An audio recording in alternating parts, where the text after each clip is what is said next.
ผม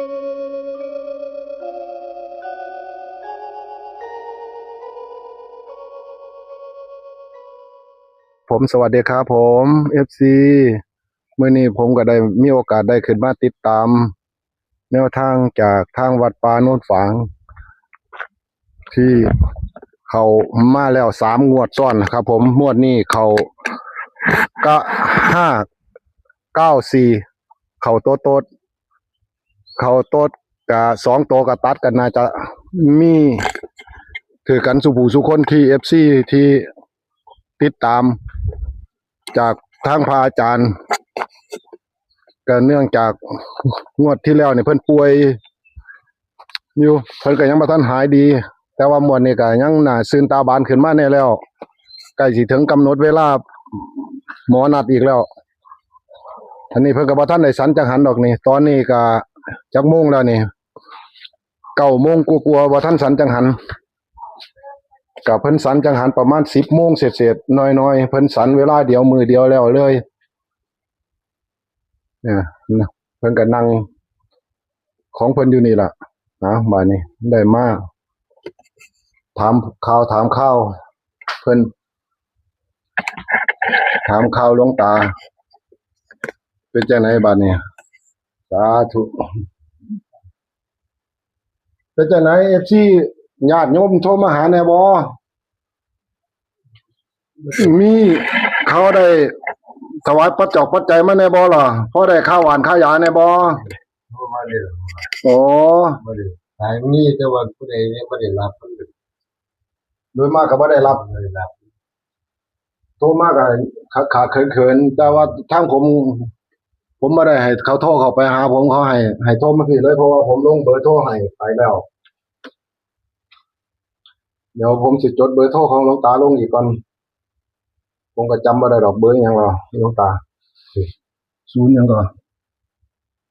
เบอร์หลวงตามั้ย065 346 967เนี่ยเด้อของพระอาจารย์เพิ่น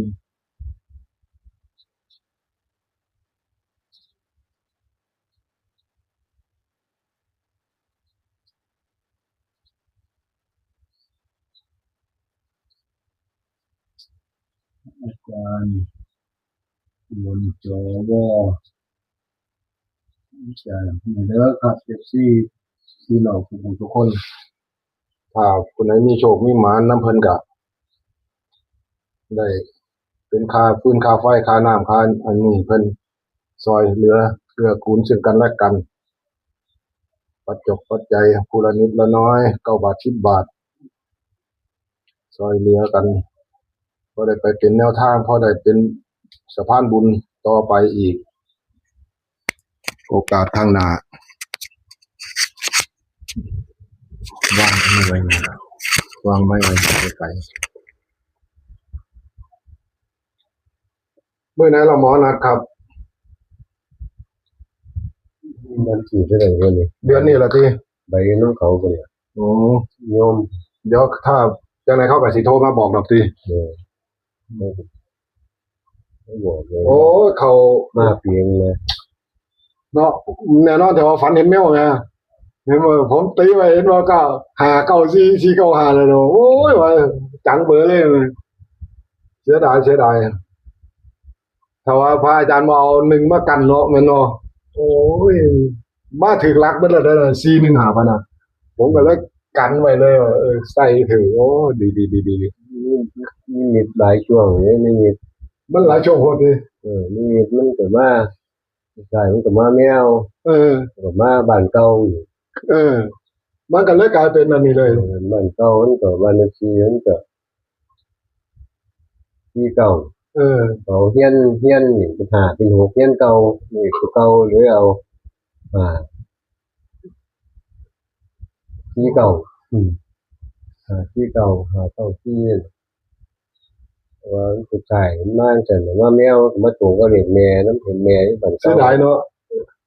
นี่สุดท้ายมันก็ว่าแม่ถ้า3 ตัวตรงๆนี่โอ้แตกซะล่ะงวดจะเรียกว่าพระเข้ามา3 งวดแล้วเด้อ FC บ่หล ายตำเลขกันเขาออกมาเนาะ มันก็มีงวดสุดท้ายมันบ่งวดแรกบ่เข้าก็งวดสุดท้ายมันก็เข้าจังซี่ล่ะ ครับ อืม ถือว่านี่มีดีเติบเลยเนาะ มันก็มีฝันนี่แหละมันก็มีแบบนี้ล่ะ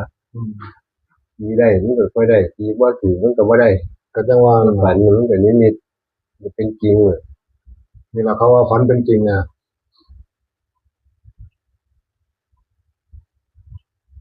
ยาโยมมาไว้ให้เด้ยาย ยานั่นน่ะ เออ ครับ มาเมื่อวานสิตัวยังบ่ล่ะ ได้ประจำมัดล่ะ ที่มา โอ้พอดีเลยเดี๋ยวได้เอาไปส่งให้ข้าเจ้า นิมิตมันนี่ก็เห็นพระเด้ เห็นพระอีก เป็นพระนี่มันเป็นพระกับคนตายน่ะเขามีพระกับผู้ใหญ่ก็ตายไปแล้วน่ะเห็นพระก็เอาพระก่อนไปเห็นพระเดี๋ยวนี้น่ะ อืม เห็นมันออกพระเดี๋ยวนี้น่ะมันจะบ่หลายองค์ขึ้นน่ะมันพระน้อยพระหน้าปกพระนี่พอเห็นพระมันออก378เนาะ ครับ 387บ่ อืม เมื่อสุดท้ายว่าเห็นพระน่ะ อืม มือเลขที่ออกพอมือเลขออกมือนึงน่ะ ครับ 378ที่อยู่กับพี่ชายน่ะ อืม คู่กันเลขนอนนี่เตวันนั้นเขาพามาให้พาน้อย หลายองค์ก็เลยเป็น387ว่านั่น ครับ ก้อนมือนี้ก็ออกก้อนมือนี้ละมันฝันแล้วแต่ว่ามันเงินเลขของเขาเนี่ย ครับ ออก378แต่ว่ามัน27887มันฝันตัวหมดคนเดียวมันฝันเห็นพี่ชายน่ะ ครับผม มันออก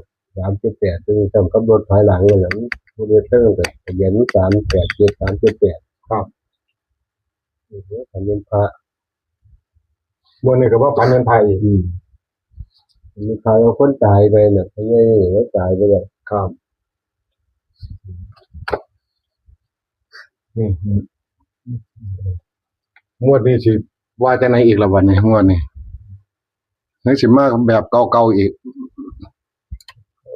นี่นะ มันก็ต้องมาแบบ3แบบ7จังหวะนะเนาะ มาเสียที่เราน่ะ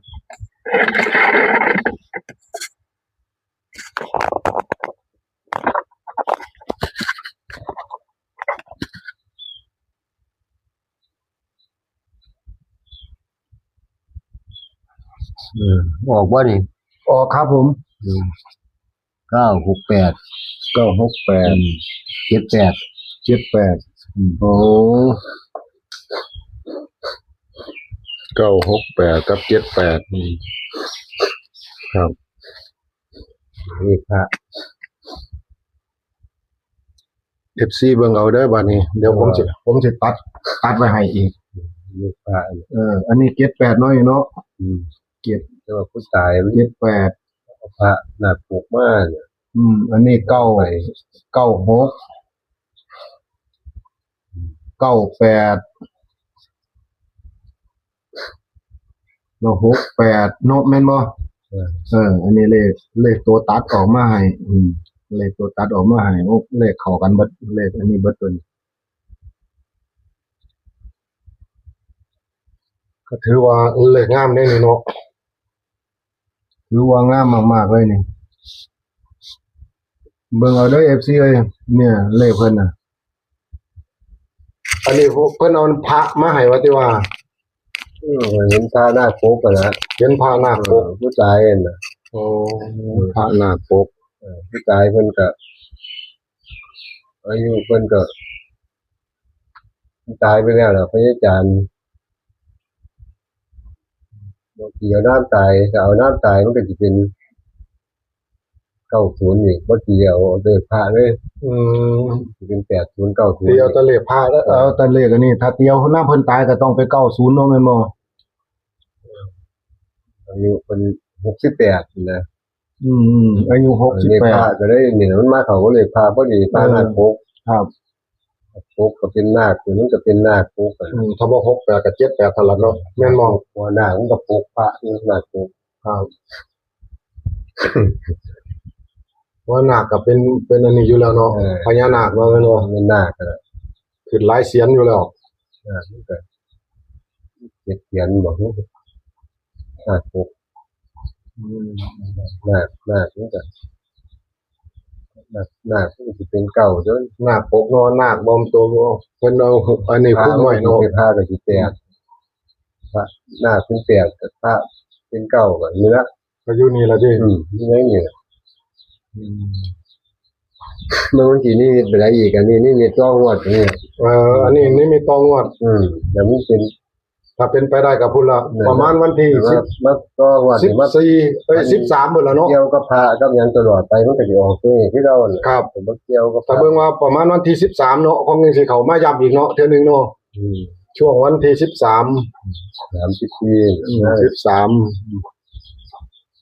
14นี่มันสิจ่อโพด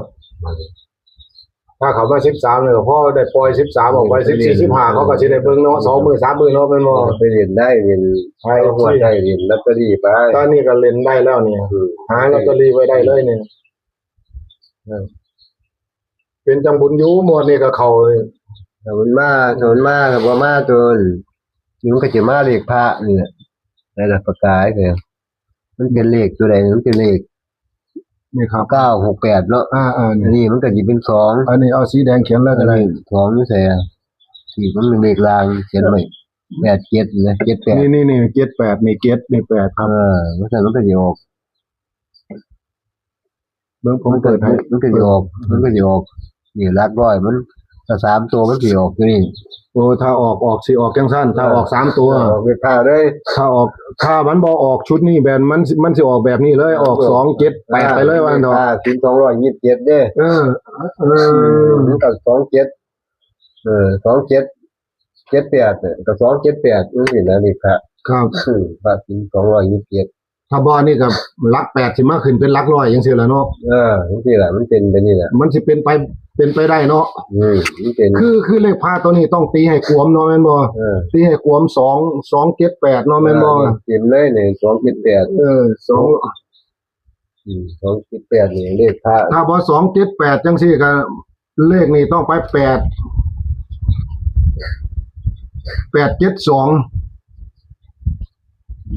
เนาะแม่นบ่ 278 278 287ไปเลยเนาะแม่นบ่ 27กับ78แล้วเลข 2 227เด้มันเป็นเลข227เด้แต่ว่ามันไม่ได้สวด 227 นะมันไม่ได้สวด นี่พระนี่เอาพระนี่ขึ้นก่อนเลยนี่827นี่เนาะแม่นบ่นี่ 278 นี่872 278นี่เอานี่ตีตัวนี้ไว้รัดไว้เลยเนาะแม่นบ่ เลขค่ะ แต่ว่าอันนี้ มันออก3 อันนี้ว่าพานาคปกนี่ตัวนี้ อันนี้น้ำพานาคปกอันนี้น้ำพานาคปกนี่8 ตัวนี้พาเหรียญพาน้อย อันนี้ศีลพระ อันนี้ศีลพระน้อยนี่นี่278นี่สินพระ กับ8นี่เป็นพระ227ก็คือ27น้ำก้นนี่นี่แม่นบ่นี่227 นี่เดี๋ยวผมสิวงกลม227ไว้เบิ่งนี่ให้ FC เขาพิจารณาเอาเ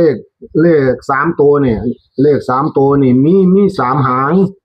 เนี่ยเลข3ตัวนี่3หางตัดไว้ให้เด้อ FC เอ้ย227นี่เนี่ยให้ไอ้27ไอ้27827นี่ถ้าวาง6กลับนี่บ่ได้โตดบ่ได้อันนี้นะวาง6กลับเลยนี่เล่น6กลับเลยนี่827 872 728 782มีนะ287 278เนี่ยว่าง6กลับได้เลยนี่ตัวนี้ครับผมสิบ่ได้โตดยากเนี่ยบ่ได้โตดยาก FC จำคำเว้าคำอันนี้ไว้เด้อ FC เอ้ยนี่ล่ะเลข เห็นได้ บ่แม่นเลขหลายตัวตั้งแต่ว่าเลข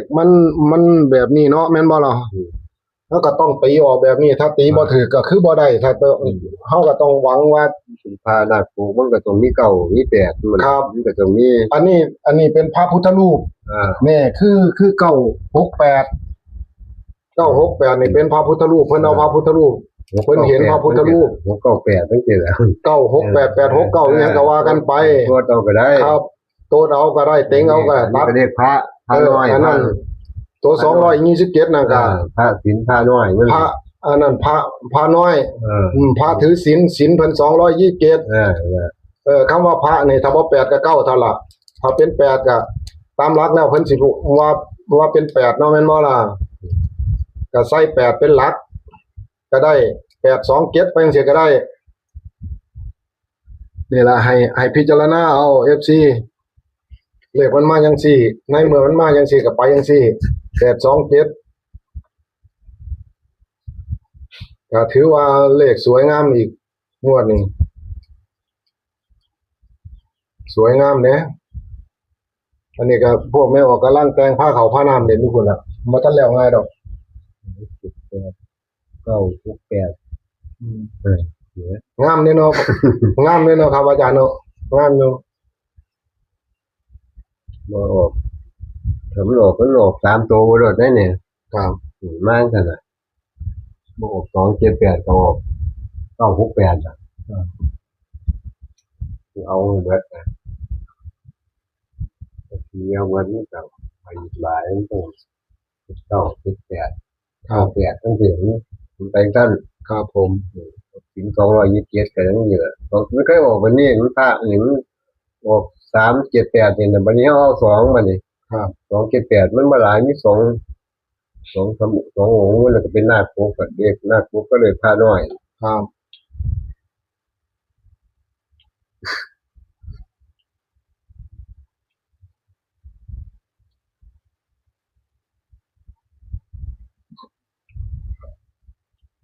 มาบ่ได้ที่ใช่มันสิมาศูนย์บ่มาบ่ได้ ครับบ่ฮู้เนาะอันนี้ก็ถ้าเบิ่งเอา ฟังเบาพุ่นน่ะ ถ้าฟังเอามือสุดท้ายว่ามันสิฝันมาแบบคือเก่าบ่มานิมิตคือเก่าบ่ตอน มา นั้น ไปนี่เรื่อยๆมันก็ออกตัวนี้ล่ะมันมาแต่ว่าเปลี่ยนมันก็สิอยู่ฝันมื้อแรกมามื้อคืนก็บ่ฝันเนี่ยมื้อใดก็ต้องฮอดก็ฝันมื้อนี้ อืม มาอีกต่อฮอดมา2มันก็บ่ฝันมื้อ3มันก็บ่ฝัน4บ่ฝันมื้อนี้มันสิมีนิมิตบ่นิมิตมาสิดามนอยู่เด้อ ก็สิอยู่ไปแล้วว่าปานนี้แล้ว ไปพุ่นน่ะมันมี4คำ8 9คำพุ่นน่ะ ครับ ผ่านไป8 9คำ10คำไปพุ่นน่ะฝันมันเป็นจริงพวกมัน ของจังสิเปียะแท้ละดีบัดนี้ ต้องมันมีหมู่คำนำมีจะคำมันมี4คำเนี่ยมีตัวนี้แต่มันแม่นสิว่ามื้อนี้จองหมดมือ2คำมาจองหมด ถือว่าดีอะได้ต่องวดอะ คำแม่น2คำ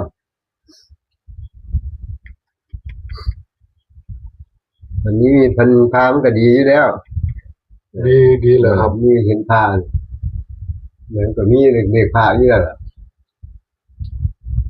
ขอให้เป็นเลขพระเข้ามาจริงๆนะเนาะแม่นบ่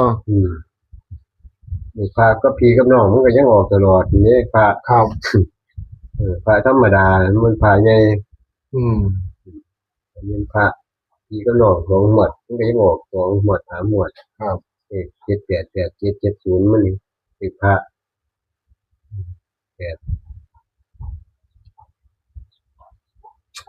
ครับนี่แหละ FC ให้พิจารณาเอาให้เบิ่งเอาดีๆผู้ไหนเบิ่งล่ะถ้าอันนี้แคปหน้าจอไว้แล้วก็ไปพิจารณาใส่กัน ว่าตัวไหนมันเด่นตัวไหนมันบ่เด่นต้องให้มีคติไว้เนาะแม่นบ่อย่าสุพร่ำเพื่อ เป็นแนวทางไป ให้พอได้ไปอันนี้ก็ถือว่าเฮาให้ไปเป็นแนวทางให้ไปพิจารณาเอาว่าสิเป็นจังไหนอีหยังเป็นจังไหนมีโชคมีหมันนํกันสุกูทุกคน รวมกันไว้ได้ ดวงมัน อยู่ในสินทานเงินเทวดา ครับ มีบุญมีกุศลสร้างบุญสร้างกุศลไว้ได้เด้บ่แม่นสิได้เด้ออกไปแท้ๆบางคนก็ยังบ่ได้ไปให้ไป3ตัวก็ยังบ่มีคนถือก็มี ครับ ไป YouTube กันนี่แหละฮะ นี่แหละจังใน YouTube เฮานี่แหละบ่เห็นบ่มีใครติดต่อผมมาจากคนเนี้ยจักถือคือบ่ถือผมบ่ฮู้แล้วเพราะว่าอันนี้ก็ฮู้ตั้งแต่ก็ถ้าสิฮู้ก็ทั้งอาจารย์จังซี่แล้วถ้าเขาบ่โทรมาหาอาจารย์ก็แสดงว่าบ่ฮู้เรื่องกันซั่นตัวเนาะแม่นบ่นั่นล่ะให้กดติดตามไว้ FC เอ้ยสิ่งดีๆมันก็สิได้เข้ามาเรื่อย ตามนี่เฮาก็ได้ ช่วงนี้ใกล้สิเข้าพรรษาแล้วเพิ่น ตามไปมันเป็น บุญญาบารมีสิเริ่มแล้วเด้อ เฮาเลือกตามมันก็บ่ได้ ครับ ว่ามันเป็นแต่ตามมันมาตลอดหลายปีมันก็ได้ไปตลอดน่ะ ว่าเขาเข้าแบบไหนแม่นบ่ มีจิตมีขาดมีได้อยู่จักเกียอ่ะเขาออกไปทีละเดี๋ยวเขาเดี๋ยวออกนี่แหละเขาออกไปมีร้อนมีหนาว อืม เย็น ถ้าบ่เข้า2ตัวก็เข้า3ตัวดีแล้วตัวม่วนนี่ก็เริ่มมา3ตัวแล้วครูเทียก็มาแต่2ตัว2ตัว2ตัว2ตัวอันนี้ก็ถือว่าแนวเฮานิมิตเฮาก็บ่ฮู้ว่ามันสิกลับหน้ากลับหลังเนี่ยให้กลับเอาเนาะแม่นบ่ล่ะ บ่ไอ้คนตีก็บ่ฮู้ว่าสิเอาจับตัวไหนไว้ก่อนตัวไหนไว้หลังคือกันเนี่ยฮู้ว่ามันมาแบบนี้แบบนี้เฮาก็จับใส่แบบนี้ก็เลขซ้ำนี่ก็กลับเอาบนล่างเฮาก็บ่ฮู้ว่ามันสิออกบนหรือสิออกล่างให้เบิ่งเอาให้พิจารณาเอา FC ให้สุขุสุคนนั่นล่ะเลขงวดนี้งามแหน่ผมก็ย่านไปติดเลขมงคลเพิ่นอีกล่ะ ไม่ได้อะ เลขมงคลของ110เฮานี่เด้เดือนนี้มันเดือน7วันที่28อีก แต่ที่นี่ นั่นล่ะนี่ล่ะไอ้872 278นี่ล่ะมันสิไปติดอ่ะย่านมันไปติดเลขมงคลอีกอ่ะอันอีกเด้อบัดนี้แห่งแต่อันนี้ยากเด้หาลอตเตอรี่รัดไว้โลด FC หาซื้อลอตเตอรี่ไว้โลดมื้ออื่นมื้อฮื้อนี่เลขลอตเตอรี่ออกมานี่ผมมาหาตั้งแต่หัวปีแล้วไว้นี่เนาะแม่นบ่ได้เปรียบหมู่เด้อนี่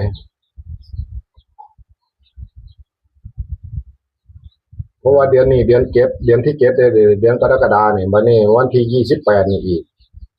บัดนี้มันก็เลยกลายเป็นแบบว่าเลขเป็นเลขมงคลเพิ่น เกิดวันที่28เด้ เดือนนี้เดือน7บัดนี้ เกิดเดือนวันที่28เดือนกรกฎาคมเด้ งวดวางหันออกรหัสเพิ่นเด้อบาดนี้495น่ะ อายุเพิ่นก็สิว่า70เท่าไหร่นี่ 495ออกรหัสเด้อนั่นน่ะ มัน76กว่าเลยนี่ นั่นล่ะมันก็เลยไปส้นเห็นบ่กันเฮาให้หา94ไปนั่นน่ะ 76กว่าอายุเพิ่น เลขเฮาออกไปหา94อายุเพิ่นน่าสิ74เด้อบัดนี้อายุเพิ่นนะ 75เนาะ 74เต็มสิเข้า75บาทนี่ล่ะบัดนี้มันสิไปติดเลขมงคลบ่ได้เลขอยู่ในนี่74 75นี่